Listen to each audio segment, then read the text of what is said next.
has already shifted. We already know that.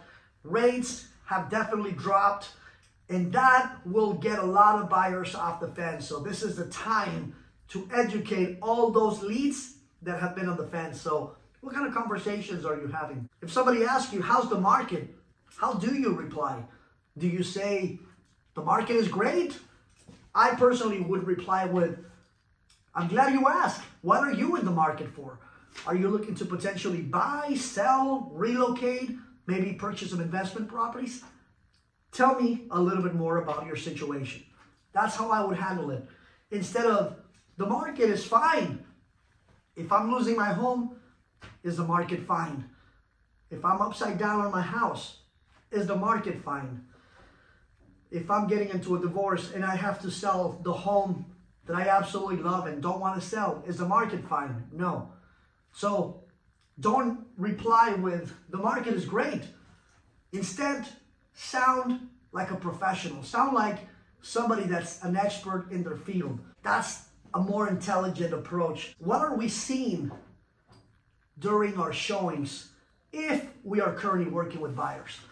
Are you seeing multiple offers? Are you seeing multiple families looking at the same houses as you? And if so, how are you prepping your current buyers?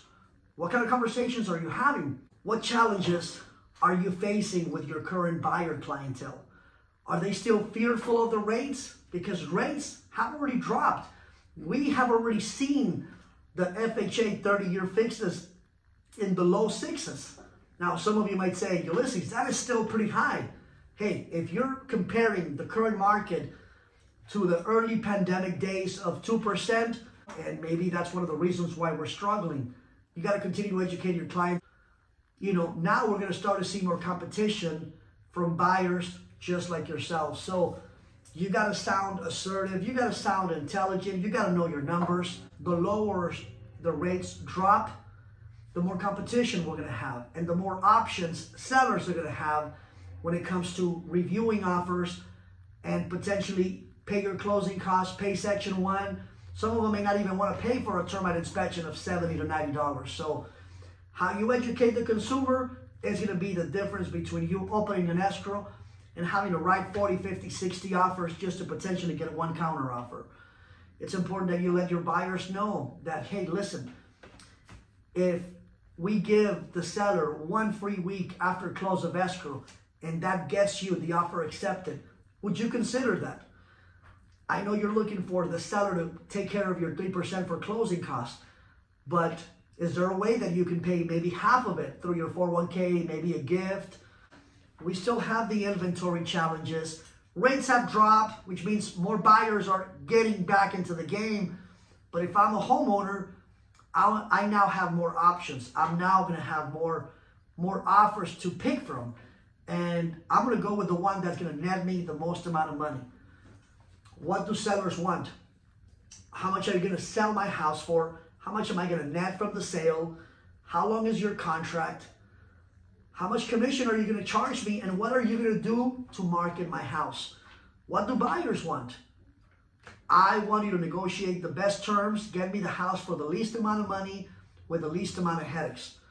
But the perfect market doesn't exist. The Feds are projecting that rates are going to lower or drop at least 3 more times in 2024. That's a fantastic news, but I also see the negative. They might require me to waive the appraisal like we were seeing back in the pandemic. They might not want to pay for closing costs or termite inspection or any repairs. So what conversations are you going to have with your buyers to let them know that, you know, rates dropping doesn't mean that they're going to be in control.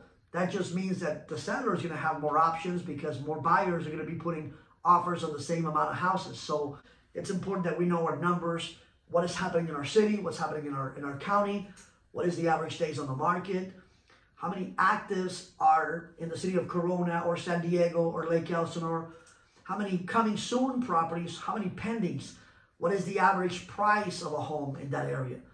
Because if we know our statistics, we're going to be able to have more intelligent conversations with our prospective clients. Don't just say the market is great.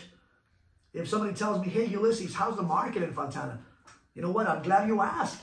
What are you in the market for? Are you looking to make a real estate move in the next 30 to 60 days? Well, I'm looking to buy, but I don't know if it's the right time. Well, hey, you know what? I'm glad you reached out to me. Thank you so much in advance for giving me the opportunity to serve you. The average price of a home in Fontana, a 3-bedroom, 2-bath, single-family residence, it's about $545,000. Now, it doesn't mean that every house is at $545,000. That is just the average. Where in Fontana are you looking? Are you looking in Southridge, which is South Fontana, south of the 10 freeway? Or are you looking in Sierra Lake, Summit Heights, Hunters Ridge, which is above the 210 freeway? Do you see how I sounded? Why? Because I know that area. I know the prices. I know what's happening in that area. That's the way you want to sound when having those conversations. So hopefully this little recap was helpful. Prepping the buyer for 2024 starts with us. We got to be assertive. We got to sound confident. And if you educate the consumer, that's the way you're going to be able to build trust.